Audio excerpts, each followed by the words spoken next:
antes de empezar a hablar, yo les voy a decir más o menos como cuál es la idea de la conferencia, lo que pretendo que abordemos. Lo primero es el ámbito de vigencia de la Ley 1480, que es el conocido como Estatuto del Consumidor, ya les mencioné, porque es una norma de carácter especial. Es una norma de carácter especial que implica modificaciones sustanciales. Aquí a los que somos abogados, cuando estudiamos Derecho, nos enseñaron teoría general del negocio jurídico, obligaciones y contratos, toda la luz del Código Civil y del Código de Comercio. La expedición de la Ley 1480 de 2011, el Estatuto del Consumidor, genera cambios sustanciales en esa teoría general, tanto del contrato como de las obligaciones. Entonces, lo que vamos a ver en una primera parte es qué es lo que me permite determinar el ámbito de vigencia normativa de la Ley 1480, porque la Ley 1480 modifica muchas cosas, pero no modifica todo, ¿cierto? Entonces habría que determinar en qué casos aplicamos Ley 1480, en qué casos aplicamos Código Civil, en qué casos aplicamos Código de Comercio y en qué casos aplicamos normatividades especiales. Entonces la primera parte la vamos a dedicar como a eso. A partir de ahí vamos a hablar de los 4 temas en los que se puede hablar de responsabilidad civil a partir del nuevo Estatuto del Consumidor. Entonces, los 2 primeros temas que vamos a abordar son responsabilidad por la información y responsabilidad por la publicidad engañosa. Entonces, a diferencia de lo que ocurría con el anterior estatuto, que era el decreto 3466 de 1982, que es el anterior Estatuto del Consumidor, ahí se mezclaban los temas de información y de publicidad. Entonces, lo que vamos a ver acá es las diferenciaciones que hay, que no es exactamente igual el tema de la información, y vamos a verlo específicamente relacionado con proyectos inmobiliarios, con el tema de la publicidad, los diferentes tipos de responsabilidad y las causales de exoneración. Y luego vamos a hablar de los problemas que se pueden originar cuando tenemos un producto que presenta alguna falla. Ahí vamos a ver 2 grandes temas. El primer tema es garantías y el segundo tema es responsabilidad civil derivada de los daños causados por productos defectuosos. Tenemos una situación similar a la planteada anteriormente. Entonces, en el tema con publicidad e información, en el anterior estatuto no se distinguía muy bien entre lo uno y lo otro. En el tema de garantías y de responsabilidad civil derivada de productos defectuosos nos pasa una cosa más o menos similar. Es que en el anterior estatuto se mezclaban los temas como si fueran equivalentes. En este nuevo estatuto se va a hacer una diferenciación en lo que tiene que ver con calidad, idoneidad y eficiencia del bien, es decir, cuando el bien que a mí me entregan no me sirve para lo que normalmente sirve o no cumple con las condiciones indicadas en la publicidad, ¿cierto?, de lo que él se anunció. Eso es un problema de calidad, idoneidad y eficiencia. Y en otro aspecto vamos a mirar el tema de la responsabilidad civil derivada de los daños causados por productos defectuosos. Entonces, aquí lo que vamos a ver es que tenemos un producto que causa un daño. Entonces, no es que el producto no sirva, sino que el producto daña. Y por daño vamos a entender muerte, lesiones personales o daño a otros bienes. Entonces, vamos a analizar las diferencias entre los 2 regímenes, tanto pues como en la regulación, en los efectos y además en la competencia. Listo, digamos entonces ese es el enfoque general de la conferencia. Entonces, la Ley 1480, a partir del artículo 2, establece como el artículo que nos permite determinar en principio, porque igual hay otros artículos que nos sirven, pero en principio el que nos da la vigencia normativa. ¿A qué situaciones le vamos a aplicar el Estatuto del Consumidor? A lo que tiene que ver con una relación de consumo. El Estatuto no define qué es relación de consumo, pero sí define quiénes van a ser las partes que integran la cadena en la relación de consumo. A partir de esas definiciones se puede dar una tentativa de definición. Entonces, aquí traje las definiciones que considero que son relevantes para que entendamos este tema, que son las de productor y las de proveedor, asimismo la definición de consumidor. ¿Por qué son importantes? Porque a partir de estas definiciones es que podemos saber quiénes son los sujetos responsables y quién es el sujeto protegido. Una cosa que es importante, que quiero señalar antes de que abordemos la materia en profundidad, es que todo esto tiene un fundamento constitucional. El fundamento constitucional está dado primero en el artículo 78 de la Constitución, que es el que establece los derechos de los consumidores y usuarios, norma que ha sido muy importante porque a partir de ahí, tanto la Corte Constitucional como la Corte Suprema de Justicia han determinado que la responsabilidad frente a consumidores es una responsabilidad de tipo especial. Es una responsabilidad, dice la Corte, que surge ex constitutione, así como la del artículo 90.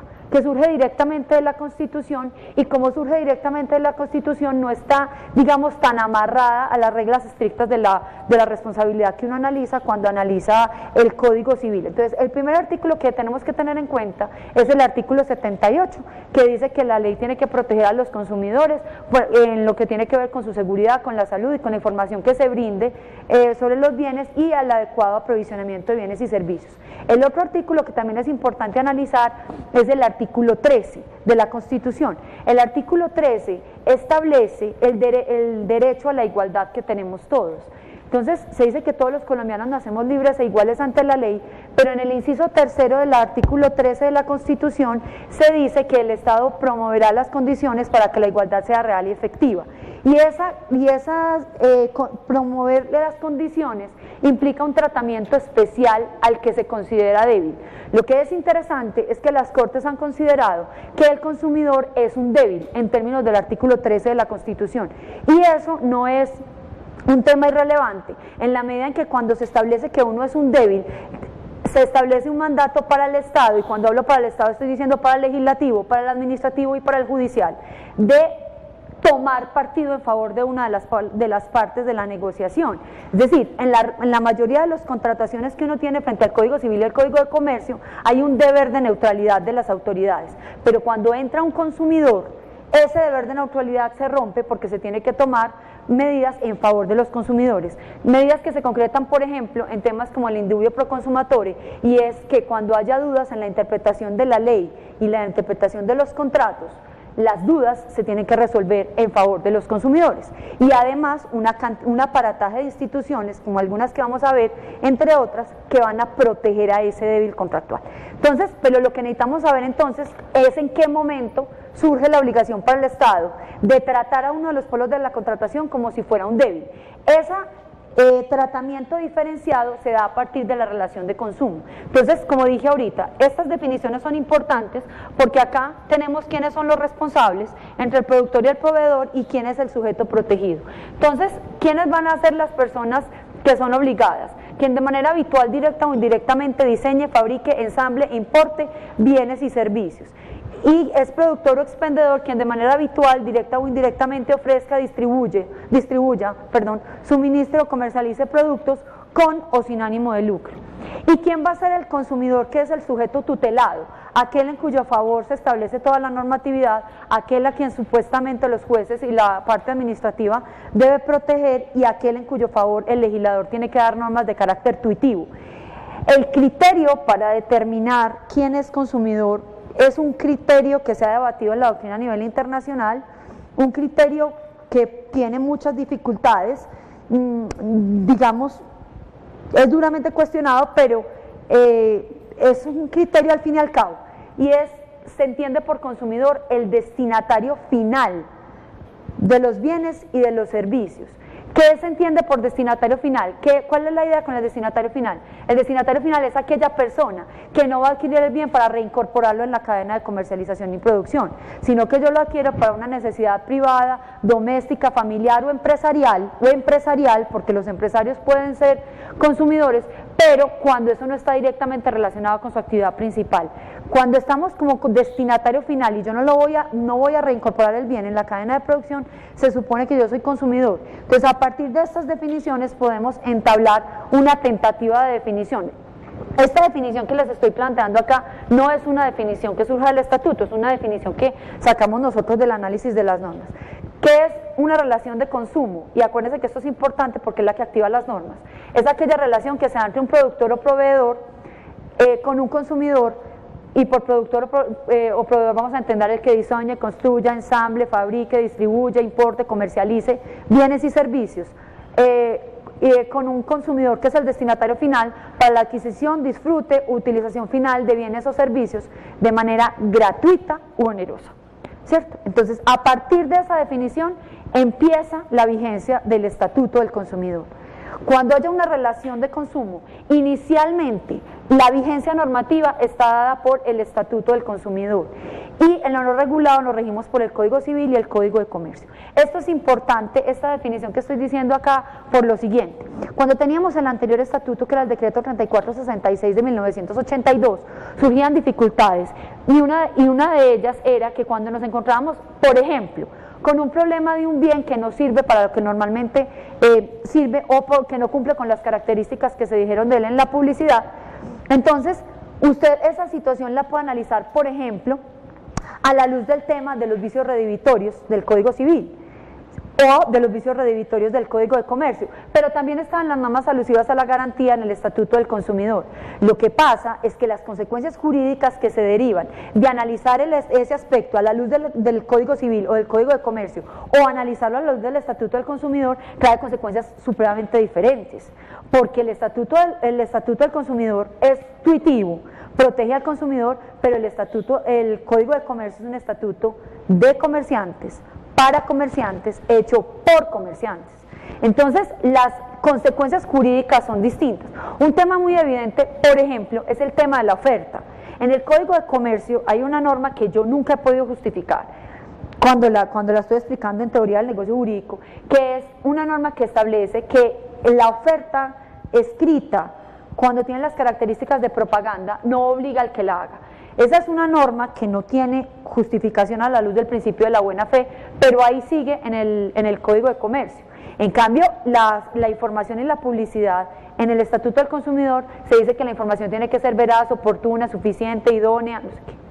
Entonces, si usted coge una propaganda, esa es la forma en la que lo denomina la ley, o una publicidad, y la analizan a la luz del Código de Comercio, usted entenderá que así la publicidad no sea verdadera, no obliga y no genera consecuencias. En cambio, si usted la analiza a la luz del Estatuto del Consumidor, usted puede llegar y decir que eso vincula contractualmente y que se puede generar una obligación de indemnizar perjuicios y que además puede haber responsabilidad administrativa. Entonces miren que el hecho de escoger la norma, de ver cuál es la norma que rige para cada caso, no es un dato irrelevante. Por eso es que es importante saber y conocer que en la relación de consumo se estudia primero a la luz de la ley 1480 si hay vacíos a la luz del Código de Comercio y si hay vacíos a la luz del Código Civil.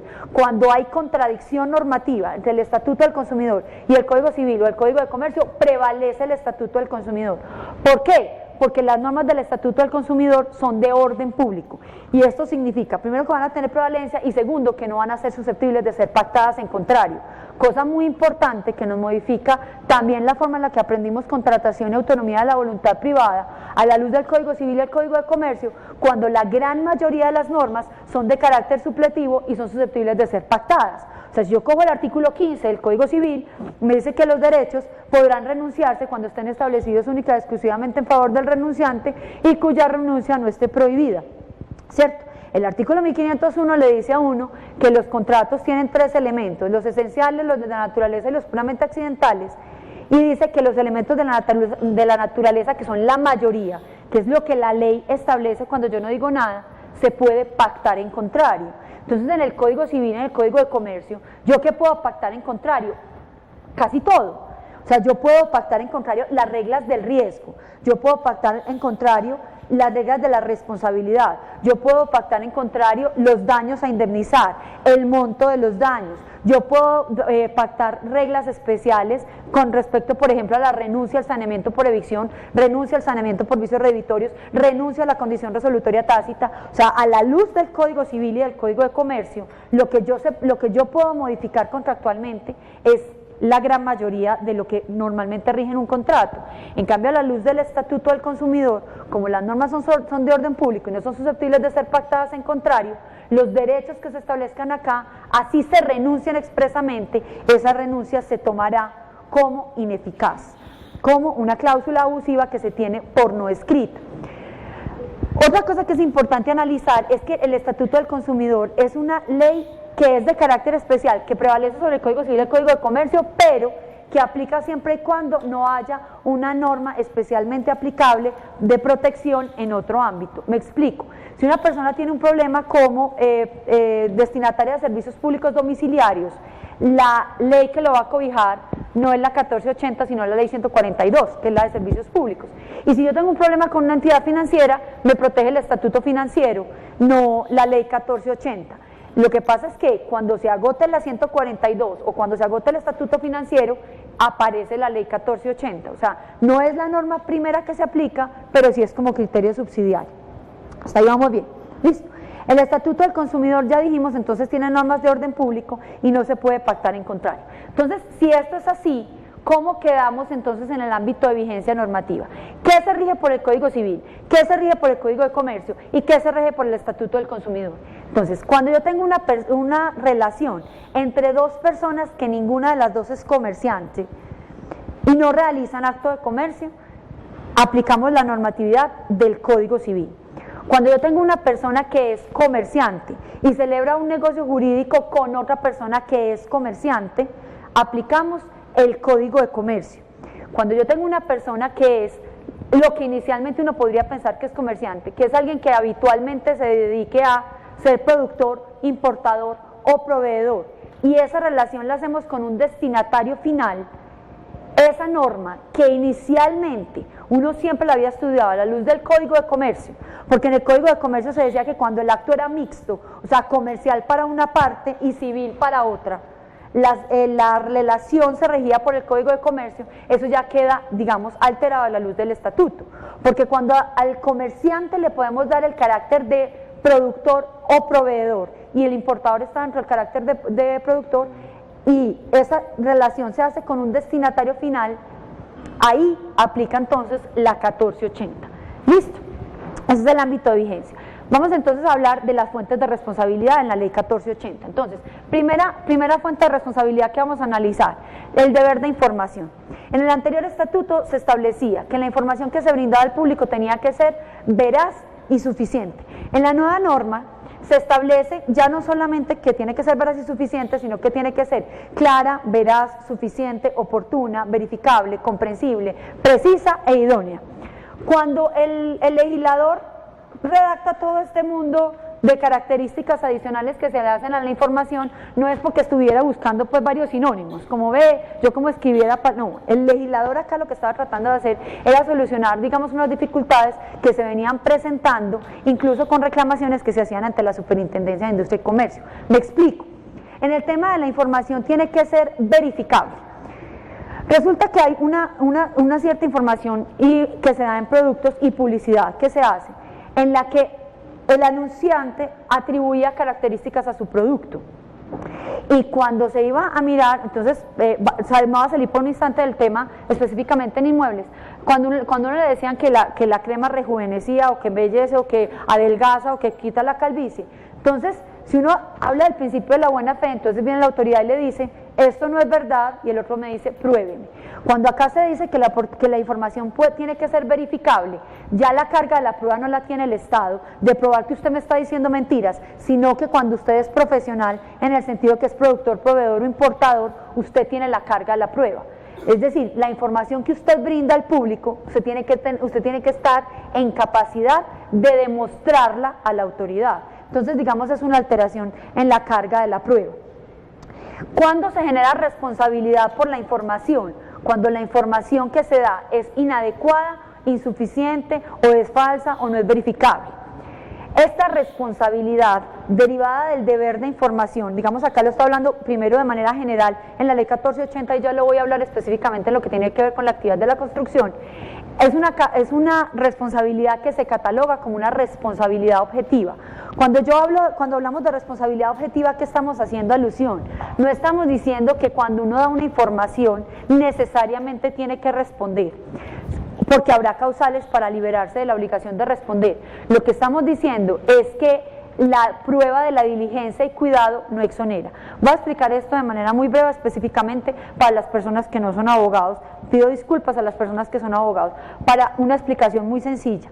Cuando uno está hablando en términos de responsabilidad civil, digamos que hay unos regímenes, voy a tratar de ser muy ilustrativa, perdón, una explicación como con plastilina, pero los regímenes son así. Vamos a hablar como en una escala de identificación, los regímenes más favorables al demandado, hasta el régimen más favorable al demandante. Empiezo por el régimen más favorable al demandado.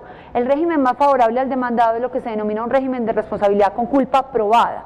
¿Esto qué es? Cuando yo hablo de un régimen de responsabilidad por culpa probada, es cuando el que va a demandar, plantea la demanda, tiene que probar que el daño, el defecto pues, o la falla en la información, el hecho causante del daño, el nexo de causalidad, y tiene que probar la culpa o el dolo. O sea, que el demandado entra inocente al proceso. Yo tendría que demostrarle que es culpable. En el régimen de responsabilidad por culpa presunta, el demandante tiene que probar el hecho causante del daño, el daño y el nexo de causalidad, pero como su nombre lo indica, él se presume culpable. Se presume culpable, o sea que es un aligeramiento de la carga probatoria para la víctima, porque ya no tiene que demostrar la culpa o el dolo. El demandado, si se quiere exonerar, le tocaría demostrar bien diligencia y cuidado o una causal de causa extraña, fuerza mayor, caso fortuito, hecho exclusivo de la víctima, hecho exclusivo de un tercero. Y luego vienen los regímenes de responsabilidad objetiva, que serán más o menos estrictos, en aquellos en los que la prueba de diligencia y cuidado no exonera.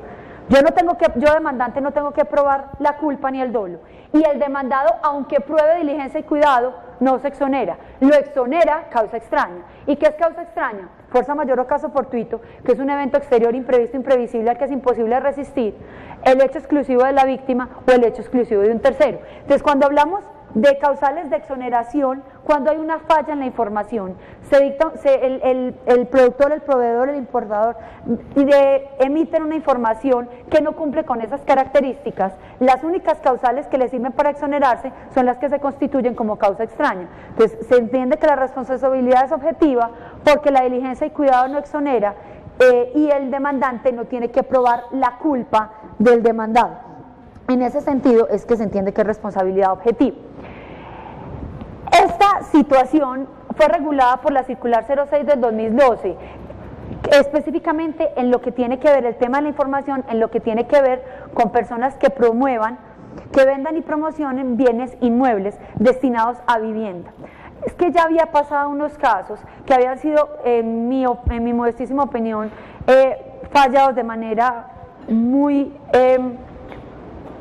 poco beneficiosa para la víctima, por decirlo de alguna manera, porque cuando usted resuelve problemas derivados de la construcción, específicamente lo que tiene que ver con información y publicidad, a la luz del Código Civil y del Código de Comercio, es muy difícil que la persona salga condenada. Entonces, acá específicamente en Bogotá, había habido un caso con unas casas que se llamaban, un proyecto urbanístico que se llamaba Piccadilly, y eso había sido sancionado por la Superintendencia por publicidad engañosa, pero absuelto por la Corte Suprema de Justicia. La Corte Suprema de Justicia anunció cuando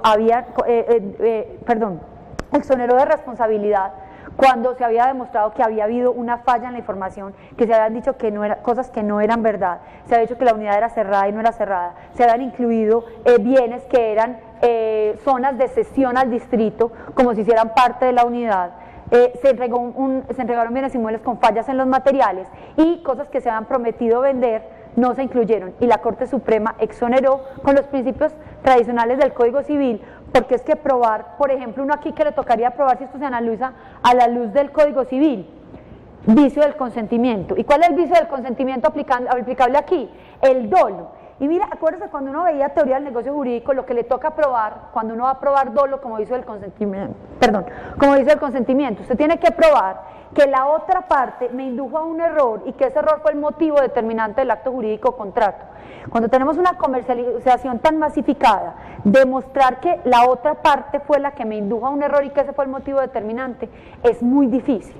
Y además, la Corte Suprema también alegó que si bien es cierto, pues dijo en su argumentación, que si bien era cierto que en los proyectos publicitarios se habían dicho cosas que no era verdad, en la promesa sí se había dicho la verdad, y que entonces como en la promesa se había dicho efectivamente cuál era el área de los inmuebles, por ejemplo, entonces que eso subsanaba los vicios anteriores, porque acuérdense que uno por autonomía de la voluntad privada puede modificar los actos anteriores. Entonces digamos que en virtud de todas estas situaciones que se venían presentando, se reglamentó el tema de la publicidad y de la información que se da en inmuebles.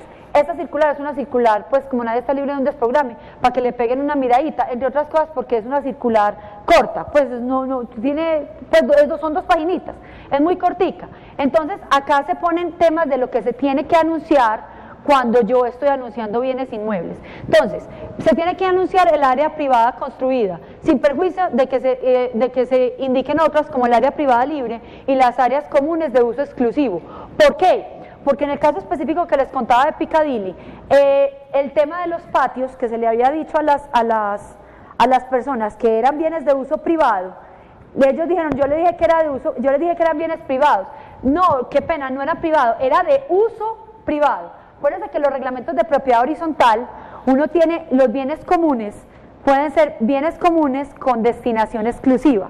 Entonces, detrás de eso se escudó, digamos, la constructora para decir, es que es un área común con destinación exclusiva. Pero cuando usted es consumidor, usted no tiene por qué saber esas, digamos, diferenciaciones. Entre otras cosas, porque recuerde que cuando uno tiene un área común con destinación exclusiva, esa área, la destinación puede ser modificada por la asamblea. Entonces, si no es lo mismo que yo me compre un área privada mía, que yo hago con ella, digamos, yo soy titular del derecho de dominio con las atribuciones del Código Civil, a un área que es un área común, que no me pertenece, así yo tenga el área exclusiva y que en cualquier momento la asamblea me le puede cambiar la destinación.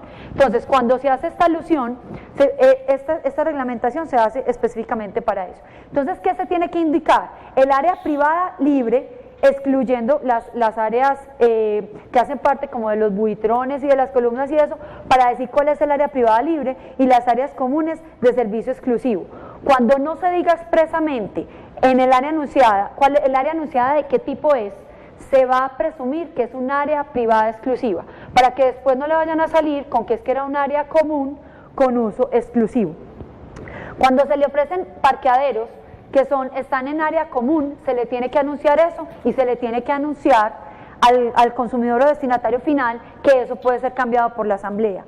Y cuando vamos a hacer un proyecto por etapas, hay que decirle cuáles son las etapas, cuál es el tiempo de la construcción aproximado, cuánto le va a costar la administración, el estrado, las características de los muebles que se van a entregar. Específicamente este tiene que ver con áreas comunes, porque entonces le dicen que le van a entregar el gimnasio, y el gimnasio es el salón social para que usted lo llene después con las máquinas. Entonces, cuando usted le va a entregar mobiliario en las áreas comunes o guardería, ¿cierto?, o cancha de trote, le tiene que decir específicamente qué es lo que le va a entregar y cuál va a ser la calidad de los acabados.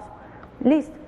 Ejemplos que se han sancionado: cuando se dice que es unidad cerrada sin serlo, cuando se anunciaban cabidas diferentes, que fue lo que ocurrió en el caso de Picadilly y en otros casos, en los que se anunciaba un área y el área se decía apartamentos con un área de tanto, y cuando llegaba la gente tenían 10 metros menos, y es que decían, no, es que son 5 metros de cada uno de los parqueaderos.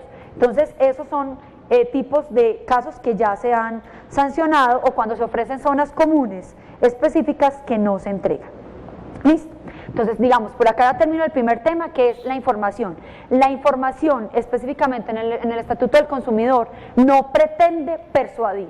Acá hay una diferencia con lo que voy a hablar ahorita, que es la publicidad. ¿Cuál es la diferencia entre la información y la publicidad? La información es de carácter objetivo. La publicidad es de carácter persuasivo. La publicidad tiene información, pero como está dentro del ámbito de lo que pretende inducir al otro a la celebración de un negocio, tiene unas, entre comillas, ventajas que no tiene la información, ¿cierto? Entonces, en el estatuto se regulan de formas distintas. En el Código Civil, cuando uno estudiaba el tema de la inducción al error, se hablaba en el tema específicamente del dolo, del dolus bonus, que era una pequeña inducción al error que se tolera en el comercio, que es el cañazo que meten los comerciantes. Entonces, digamos que la valoración que se le había dado es, uno sabe que en el comercio el que está vendiendo siempre pretende vender un poquito más caro, y el que está pretendiendo comprar, pues pretende comprar un poquito más barato. Cada uno intenta tirar para su lado. Digamos que por eso es que no era fácil reglamentar la publicidad. La publicidad linda con el arte, y ahí hay un tema que se le escapa al legislador. Hay una parte que es artística, que es muy difícil de controlar, pero de todas maneras en este nuevo estatuto se establece que se prohíbe específicamente la publicidad engañosa. ¿Y qué va a pasar con esto? Entonces, ¿qué tenemos específicamente con la publicidad? Lo primero es, nos sacaron de una dudita que teníamos desde antes. En el Código de Comercio se establece que en la etapa previa, en la etapa precontractual, las partes se tienen que comportar con buena fe exenta de culpa. Hablemos entonces de la publicidad en la etapa precontractual.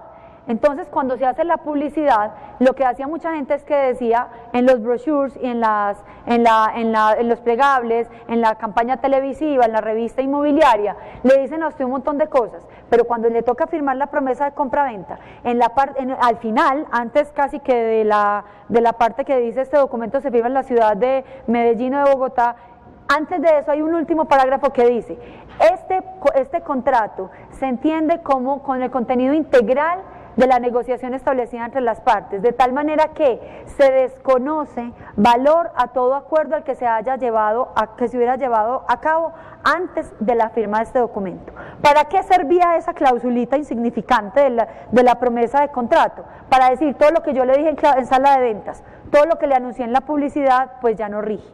El asunto es que en el nuevo Estatuto del Consumidor se establece que lo que usted diga en la publicidad, lo que diga en sala de ventas, lo que anuncia en la revista, se entiende automáticamente incorporado en el contrato.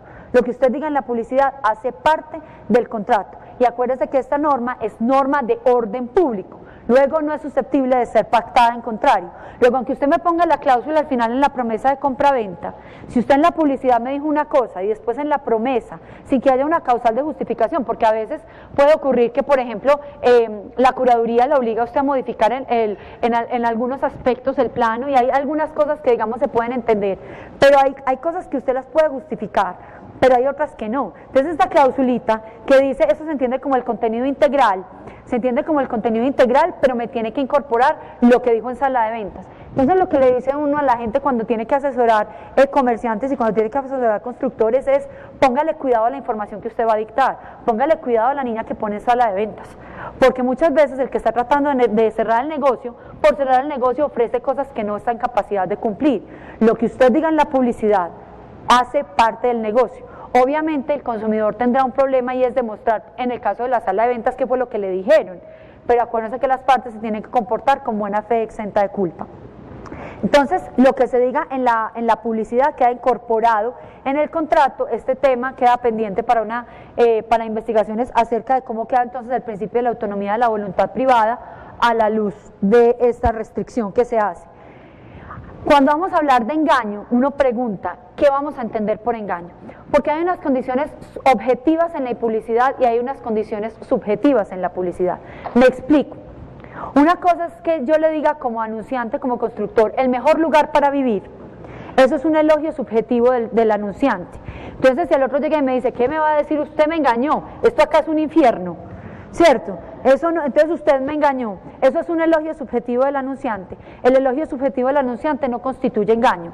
Pero si yo le digo que el apartamento tenía 3 habitaciones, cuarto útil, cuarto para la empleada y que tenía pista de trote y cancha de tenis, esos son datos objetivos. O sea, la medida, la cabida del apartamento, el mobiliario que incluye, esos son datos objetivos. ¿Qué es lo que es más fácil de controlar para la autoridad? Los datos objetivos. Cuando hay un engaño en un dato objetivo, se puede obligar a la que se cumpla con lo establecido en la publicidad, o sea, se puede hacer una ejecución coactiva de la obligación y se puede solicitar la indemnización de perjuicios en caso de que a ello hubiere lugar. Listo. ¿Cómo se responde acá? ¿Cómo responde el que hace la publicidad y cómo responde el medio de comunicación? El que hace la publicidad responde de manera objetiva. ¿Qué significa de manera objetiva? Que la prueba de diligencia y cuidado no exonera. Y el medio de comunicación, esto es un tema nuevo que lo trae este estatuto, el medio de comunicación puede verse obligado a responder también de manera solidaria, o sea, puede verse obligado a responder por los daños que se causen, pero al medio de comunicación sí hay que probarle culpa grave, o sea, es un régimen de culpa probada, y no es cualquier culpa, no es cualquier clase de culpa, es una culpa tan grave que parece hecha con mala intención. ¿Cuáles son las causales de exoneración? Causa extraña, fuerza mayor, caso fortuito, o que la publicidad fue adulterada o suplantada. Cuando hay adulteración o suplantación de la publicidad, uno diría en principio se exonera, pero aquí el que alega esta causal tiene una carga adicional y es que él sí tiene que probar una diligencia y cuidado ahí. Es que cuando él alega suplantación o adulteración de la publicidad, tiene que demostrar que eso se adulteró sin que se le pudiera indilgar responsabilidad, que él no lo pudo evitar. Dicho esto, terminamos entonces con el tema de información y de publicidad. Paso entonces a hablar ahora de cuando el bien que me venden a mí como destinatario final, como consumidor, presenta un problema, bien de calidad, idoneidad y eficiencia o bien de seguridad. Digamos que en el estatuto se van a tratar estos dos temas de manera separada. Yo voy a poner un ejemplo muy sencillo para que me entiendan cuál es el problema de idoneidad, calidad y eficiencia con el problema de seguridad. Yo si pongo este ejemplo en clase, me salgo también de la responsabilidad del constructor y vamos a poner el ejemplo común y corriente en el estatuto. Y una cosa es que yo tenga un bombillo y que el bombillo no prenda, ese es un problema de calidad, idoneidad y eficiencia. Y otra cosa es que el bombillo se me estalle y me corte, ese es un problema de responsabilidad civil derivada del producto defectuoso. Entonces esto va a tener tratamiento diferenciado en el estatuto. El artículo 6º establece que el productor y el proveedor deben asegurar la idoneidad y la seguridad de los productos, teniendo en cuenta los reglamentos técnicos, las medidas sanitarias y fitosanitarias.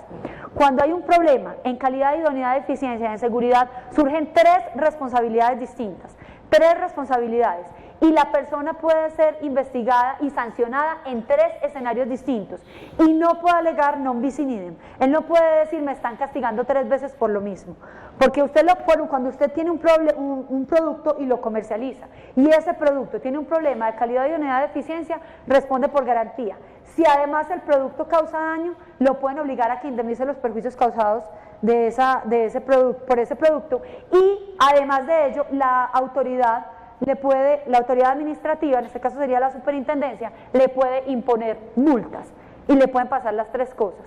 Entonces, ahorita estamos discutiendo en el almuerzo y decían, es que ya los constructores están diciendo que en virtud del nuevo estatuto del consumidor, ellos lo único que están obligados es a devolver el precio y que ya no tienen que indemnizar perjuicios. No, señor, no.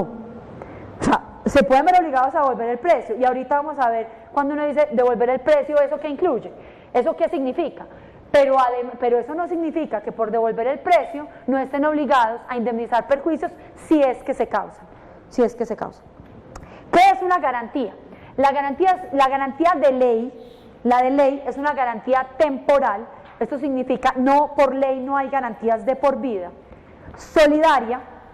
¿Qué significa que la obligación es solidaria? Perdona a los que ya son abogados, porque yo sé que acá hay ingenieros, arquitectos y personas de otras profesiones. Que sea solidaria significa que cuando hay varias personas obligadas, yo le puedo cobrar a cualquiera de ellos el 100% de la obligación. Y no me dicen, cóbreme a mí la parte o cuota que me corresponde. Cualquiera está obligado a pagarme el 100% de la obligación. ¿A cargo de quiénes? Del productor y el proveedor, de responder por el buen estado del producto y de conformidad con las condiciones de idoneidad, calidad y seguridad legalmente exigibles o las ofrecidas. La garantía legal es gratuita, a mí no me pueden cobrar por darme garantía legal y es en principio obligatoria, ya vamos a ver las excepciones. Calidad es que el producto cumple con las condiciones inherentes, idoneidad y eficiencia, es lo que me dijeron en la publicidad. Seguridad, que este tema es muy importante en la responsabilidad del constructor, es la condición conforme a la cual el producto en situaciones normales de utilización no presenta riesgos irrazonables para la salud o la integridad de los consumidores. Pueden haber garantías adicionales que pueden ser a título gratuito o a título oneroso. ¿Cuánto es el tiempo que rige la ley? Entonces, esto es lo que establece el Estatuto del Consumidor por regla general. ¿Cuáles nos interesan a nosotros? El numeral A, el numeral B y el numeral F. El numeral A, que es la establecida por ley, la junto con este numeral F. En el tema específico de inmuebles, en la actividad, que es lo que estamos viendo en la actividad de la construcción, la garantía de ley tiene unos tiempos que no son susceptibles de ser pactados en contrario. ¿Por qué hago esta diferenciación? Porque miren el numeral B.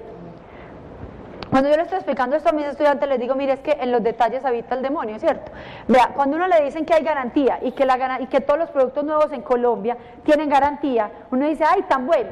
Pero entonces, ¿cuánto rige la garantía? Lo que diga la ley. Y si la ley no dice nada, lo que diga el productor. Entonces, tiene que haber garantía, pero a mí el productor puede llegar y decirme la garantía es de 15 días. Y eso, a la luz de la ley, se podría. Pero como en este caso, en el tema de inmuebles, la ley dijo el término de garantía, este término no va a ser susceptible de ser pactado en contrario. Entonces, ¿cuál es el término que nos importa? 10 años por estabilidad de obra y 1 año por el acabado.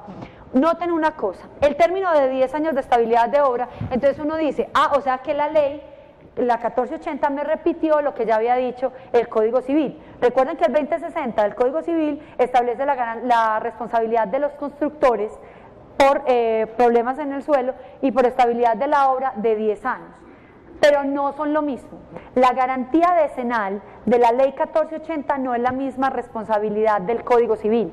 La responsabilidad del Código Civil es para indemnización de perjuicios. La garantía del Estatuto del Consumidor es para que a mí me reparen, para que me cambien el bien por otro o para que me devuelvan el dinero. Son pretensiones distintas, esta es una institución distinta. Tienen el mismo tiempo, pero no son lo mismo. Entonces la garantía de inmuebles es por 10 años por estabilidad de obra y hay 1 año para acabados. La ley 1480 establece solamente esta diferenciación. ¿Qué ocurrió? Que cuando el gobierno reglamentó las garantías en el decreto 735, establece que la garantía de 1 año es para acabados y para líneas vitales. Y por líneas vitales se entiende lo que entiende la ley de sismo resistencia, la ley 400, y es lo que se necesita para el transporte de energía, agua, gas, como alcantarillado y eso. Eso habría que mirar a ver qué dicen los del Consejo de Estado, ¿cierto? A ver si el decreto reglamentario podía limitar lo que ya había sido dado por una ley que era de orden público, porque en la 1480 lo que tenía 1 año eran solamente los acabados. Y acá me incluyeron las líneas vitales como si tuvieran el mismo concepto. ¿Qué incluye la garantía? Entonces, la reparación que es gratuita, la reparación es mano de obra, es repuestos, y en el caso que no aplica en este caso, sería el transporte de los bienes. Cuando es imposible la reparación o se repite la falla, surge una obligación alternativa. ¿Qué es una obligación alternativa? Aquella en la que se den varias prestaciones, pero que el deudor cumple con el pago de una sola de ellas. Es decir, el profesional, el productor o proveedor, tiene 3 obligaciones: de reparar, de devolver el dinero y de cambiar el bien por otro. Lo que pasa es que no tiene que cumplir con las 3. El que elige es el consumidor. El consumidor decide qué quiere que se haga. Si quiere una nueva reparación, si quiere la devolución del dinero o si quiere el cambio del bien por otro. No es el profesional el que decide, no es el profesional. Porque entonces llega y le dice, no, entonces yo no le devuelvo, yo se lo voy a volver a reparar, déjeme. No, solamente hay derecho a una primera reparación. A partir de ahí el otro elige, el consumidor. Tiene que tener asistencia técnica y en la garantía se incluye la entrega. Cuando la norma dice que en la garantía se incluye en la entrega, cuando el constructor ofrece y hace un contrato de promesa y dice cuánto es el tiempo, tiene que entregar el bien y tiene que registrar, o sea, hacer escritura pública y registro. Y eso se entiende incluido dentro de las obligaciones susceptibles de ser reclamadas por garantía. Lo que plantea una pregunta, y es si esto es una excepción, porque la garantía se puede reclamar ante la Superintendencia de Industria y Comercio, si esto plantea una excepción al principio general, y es que cuando uno pide resolución por incumplimiento, eso se hace ante un procedimiento ordinario ante la jurisdicción civil. Entonces, ahí hay un tema también para analizar. Cuando se recibe el bien, cuando el consumidor solicita la reparación del bien, se entiende que salvo el motivo de reparación, el bien fue entregado en buen estado, ¿cierto? Cuando se realiza la reparación se tiene que entregar constancia de qué fue lo que se hizo. ¿Por qué? Porque opera una cosa que se llama la fragmentación de la garantía. El servicio como tal tiene garantía de 3 meses y además cada parte que se cambia tiene garantía adicional, tiene una garantía por sí sola. ¿Listo? ¿Cuáles son las causales de exoneración? Causas extrañas: fuerza mayor, caso fortuito, hecho de un tercero, el uso indebido por parte del bien y no seguir las instrucciones de instalación, uso o mantenimiento. Acá esto es una obligación importante para el profesional. Cuando usted va a prestar un servicio o va a entregar un bien, tiene que dar las instrucciones para la correcta utilización del bien, sobre todo específicamente lo que tiene que ver con el manejo de redes. Se imagina uno, por ejemplo, con el tema de gas. ¿Por qué? Porque eso es lo que le va a permitir a uno exonerarse después de responsabilidad. Cuando el consumidor le alega a usted que él tiene un problema de garantía, ¿qué tiene que probar el consumidor? El consumidor simplemente va y dice, esto no funciona. ¿Por qué? Yo no sé, no funciona. No tiene que probar en qué consiste el defecto, cuál es el origen del defecto. Si había un diseño alternativo mejor, no tiene que probar nada, pues dice, no funciona. Eso activa la garantía, activa la garantía. La carga probatoria la tiene aquel al que se le hace la reclamación. Él, si quiere exonerarse de la garantía, tiene que alegar una de estas causales de exoneración, pero no basta alegarla, él tiene la prueba del nexo de causalidad. Cuando uno dice esto se dañó porque usted le hizo modificaciones al inmueble, no basta que el consumidor le haya hecho modificaciones al inmueble para decirle entonces yo ya no le respondo por la garantía. Porque lo que tengo que demostrar es que fue por esa modificación que hizo el consumidor, que esa modificación fue la que originó que el inmueble, la falla en el inmueble. No basta alegar la causal, sino que la carga de la prueba la tiene el profesional. ¿Listo? Bueno, ¿cómo se hace el procedimiento? El procedimiento está en la 735, el decreto 735 de 2013. Es un poquito más largo, pero tampoco es muy largo. Ahí están todos los temas. Ahí yo les voy a dejar la presentación, porque aquí es, yo hago la reclamación, tiene 5 días para hacerme la visita, si es un acabado me lo tiene que cambiar en 30 días, y si es por estabilidad de obra, el tiempo que determinen los estudios técnicos. Ahí yo no me voy a detener, porque esos son temas de términos que con una lectura ni siquiera muy ahí están, entonces no nos vamos a detener en esto. ¿En qué me detengo? Cuando se hace una reclamación, usted como profesional conteste. No se le ocurra no contestar. No se le ocurra, usted tiene 15 días para contestar. No se le ocurra no contestar, porque cuando el profesional no contesta, se entiende agotado el requisito de procedibilidad. O sea, el consumidor no puede demandar de una vez por garantía cuando se presenta el producto. Tiene que hacer primero la reclamación inicial. Eso es requisito de procedibilidad. Si usted no me contesta, yo ya agoté el requisito de procedibilidad. Pero además de ello, la no contestación, acá hay una especie de tarifa legal, se toma como indicio grave en contra del profesional. O sea que llega al proceso, bien ante la Superintendencia de Industria y Comercio, bien ante el juez, llegó perdiendo. O sea, no es que al final va a perder en el proceso, pero ya llegó perdiendo porque llega con un indicio grave en su contra. Listo. Acá están los términos para la reparación cuando son acabados y para el cambio del dinero, para la devolución del dinero si ya se hizo una primera reparación. Pero miremos el tema que me interesa estudiarlo con ustedes, o mirarlo, y es ¿qué pasa cuando hay un problema de estabilidad de obra? O sea, ya tenemos claro que el problema pues no es de la pinturita que se descascaró, que le salió una fisurita pequeña, sino que tenemos una falla estructural en el inmueble. Listo. Y la primera solución es intentar reparar. Pero listo. O es imposible la reparación o se repitió la falla. A partir de ese momento se activa para el consumidor la posibilidad de solicitar la devolución del dinero. Viene la discusión. Como son 10 años de garantía, entonces resulta que yo llevo 4 años viviendo en el inmueble. Cuando salió el estatuto, entonces nosotros nos preguntábamos, ¿qué ocurre? ¿Qué ocurre cuando llevo viviendo 4 años, se presentó una falla que es imposible de reparar o se repitió la misma falla y yo voy y le digo, devuélvame la plata? ¿La plata es qué? Es que devuélvame el dinero, porque aquí hubo un precio, pero ya el precio no es el mismo, ya ha habido una valorización o una desvalorización, hay unos gastos de escritura y hubo un tiempo que yo viví. Entonces llegaban los constructores o promotores del proyecto y le decían, sí, pero es que usted igual aquí vivió 4 años, entonces yo le devuelvo el precio, pero entonces devuélvame usted el tiempo que usted vivió ahí. Entonces el decreto reglamentario solucionó este problema. Cuando se solicita el dinero es el precio que se pagó debidamente indexado con base en el IPC. No hay lugar. ¿Y qué pasó con los impuestos? Porque yo pagué un precio y había un problema, nada, es lo que se pagó efectivamente. Ese otro problema, ya ese problema no es problema del consumidor. El precio es lo que él pagó. Para que el consumidor pueda solicitar la devolución del precio, tiene que devolver el bien inmueble libre de gravámenes. Pues entonces mire lo que pasa. Yo adquiero el inmueble, pero yo generalmente no tengo el dinero para comprar de contado. Entonces yo pedí un préstamo a una entidad financiera. La entidad financiera entonces solicitó la hipoteca sobre el bien. Entonces a mí me dicen, devuelva el bien libre de gravámenes. Y yo digo, ¿yo cómo hago pues para devolver el bien libre de gravámenes?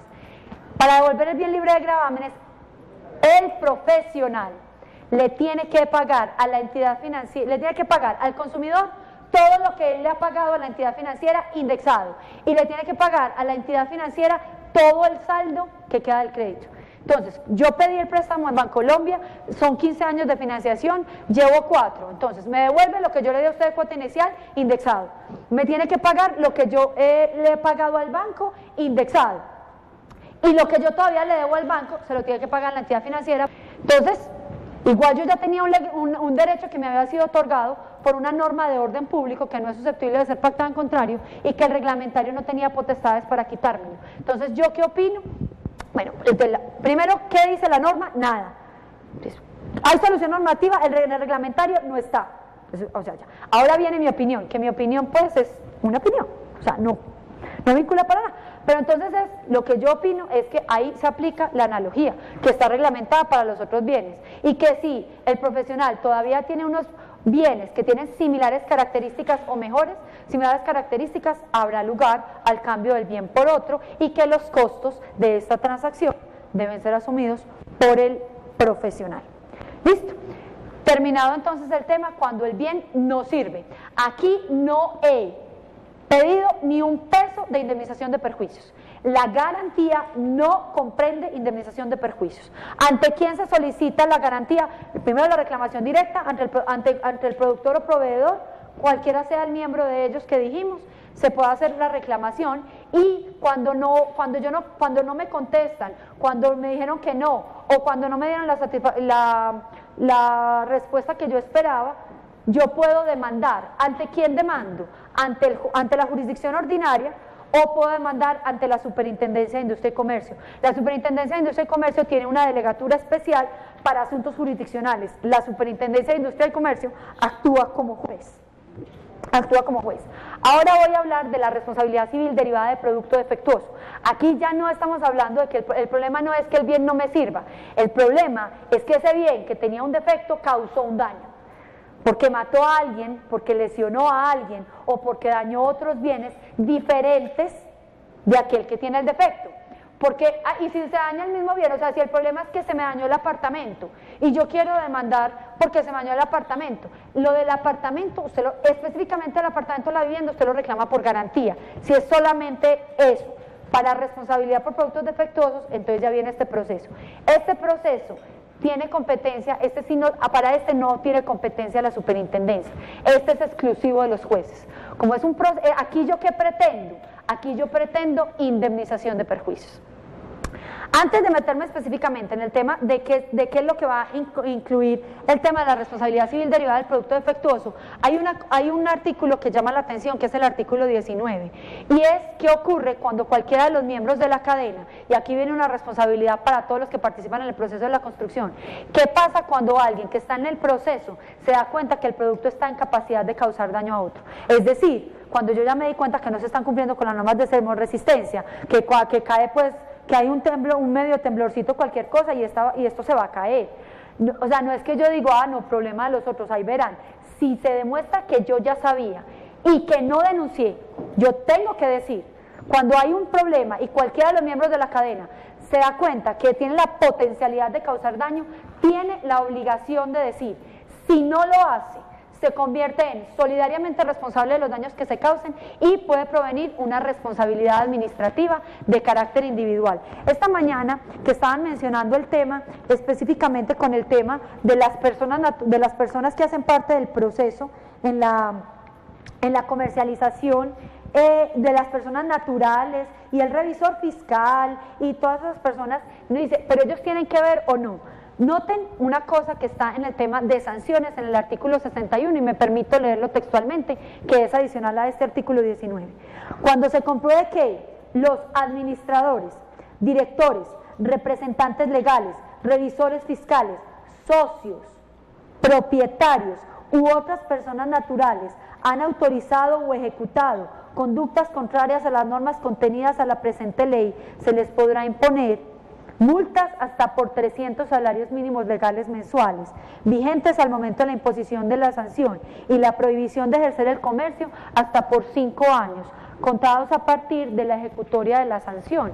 O sea que la discusión que se plantea de cómo se responde cada uno en el tema de responsabilidad civil, que es una discusión válida, de todas maneras hay que tener en cuenta que el proceso sancionatorio está, y mire toda la gente que está incluida en el proceso sancionatorio, porque ahorita cuando hablamos de quién era productor y proveedor, por ejemplo, yo no creo que el revisor fiscal estuviera incluido, pero sí está incluido para el proceso sancionatorio. Entonces hay que tener en cuenta esta obligación de informar, porque esta es una de las normas que están incluidas que le pueden dar lugar a usted a un proceso sancionatorio. En el pliego de cargos que abrió la Superintendencia de Industria y Comercio contra CDO, Lérida y demás, están los procesos de cargos también contra las personas naturales, específicamente contra el diseñador, por ese tema, ¿cierto? Un proceso sancionatorio, se inicia pliego de cargos por 300 salarios mínimos legales mensuales.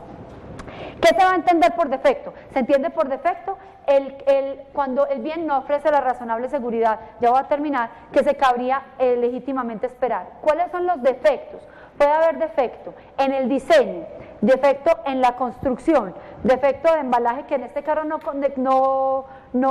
nos aplica, y el defecto en la información. Entonces los que nos aplican son estos: el defecto de diseño, de fabricación, construcción, y el de información. Cuando haya falla sobre cualquiera de estos temas, habrá lugar a la responsabilidad civil. Responsabilidad civil que es solidaria. O sea que cualquiera de los miembros de la cadena de comercialización puede ser obligado a responderme por el 100% de la indemnización. Me tiene que responder por los daños.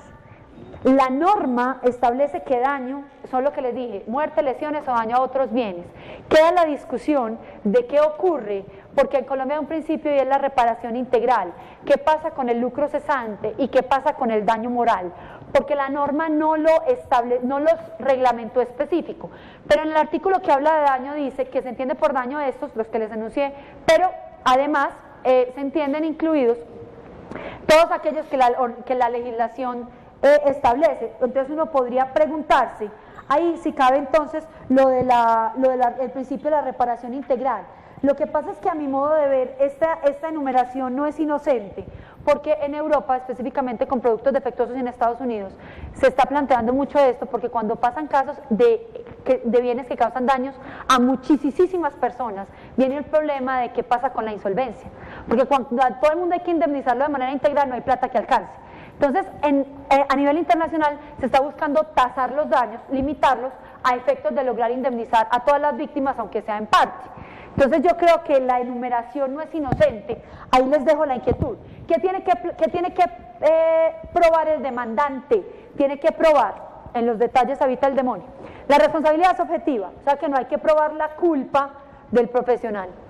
Pero, ¿qué tiene que probar el demandante? Miren que es diferente a lo que pasa en garantía. Acá tiene que probar el defecto del bien, el daño y el nexo de causalidad. Y vaya y pregúntele usted a la Corte Suprema de Justicia, cuando se dedican en las sentencias explican un montón de manera supremamente sustentada por qué el consumidor tiene que ser protegido, los riesgos de la sociedad de mercado, que el consumidor es un débil contractual, y dele, pero cuando llegamos a la hora de la indemnización de perjuicios, hay un número importante de sentencias en las que no se condena, porque pese a que se demuestra el defecto del bien y se demuestra el daño, el consumidor muchas veces no es capaz de probar que el daño se deriva necesariamente del defecto. Entonces, en la prueba del nexo de causalidad es donde está el tema difícil en la responsabilidad por productos, porque aparentemente es un régimen muy generoso frente al consumidor, pero en la carga probatoria, cuando por ejemplo hay un defecto de diseño, le dice prueba que había un diseño alternativo mejor, pues... Y es que yo no soy constructor, el consumidor no es constructor, él no tiene cómo saber dónde fue la falla, si fue en la varilla, si fue en la estructura, si fue en el cemento, si fue el del calculista, yo no sé. Es que justamente esa es una de las razones por las que se protege al consumidor, por la simetría en la información. Entonces, en los detalles es que está la dificultad. ¿Cuáles son las causales de exoneración? Todas son causas extrañas. Pero miren una cosa que sí es importante y que nos aplica para los casos que estamos viendo últimamente. El consumidor tiene que probar el defecto, pero hay una presunción que le favorece, y es que cuando hay la violación a un reglamento técnico, se presume el defecto. Entonces, con la norma de sismoresistencia se puede analizar como un reglamento técnico. Entonces, si la construcción no cumple con el reglamento técnico, yo ya me voy con la prueba del defecto de una vez. O sea, me queda la dificultad de probar el nexo de causalidad, que no es un detalle insignificante por lo que hemos visto en la forma en la que se ha terminado tomando las decisiones en sede de Corte Suprema. ¿Listo? Cuando hay concurrencia entre una causal de causa extraña y el defecto, puede haber lugar a que se rebaje el monto de la indemnización. Por ejemplo, cuando la construcción había quedado defectuosa y resulta que fue un caso que ocurrió en Medellín en una urbanización que se llamaba Sendero Brujo, podría uno hablar de concurrencia de causas porque la construcción tenía un defecto, pero resulta que el consumidor intentó arreglarlo y contrató a un tercero, y parece que dentro de lo que hizo el tercero, y además que había un problema con unas aguas de empresas públicas de Medellín, hubo concurrencia en la causación del daño. Cuando hay concurrencia en la causación del daño, puede haber lugar a una reducción del monto indemnizatorio. De esto tendríamos pues mucho que hablar, pero creo que con esto doy las bases generales para que entiendan por lo menos cuál es el panorama inicial que nos cobija para entender un régimen que es de carácter intuitivo diferente a lo que teníamos en el Código Civil y en el Código de Comercio. Muchísimas gracias por la atención prestada.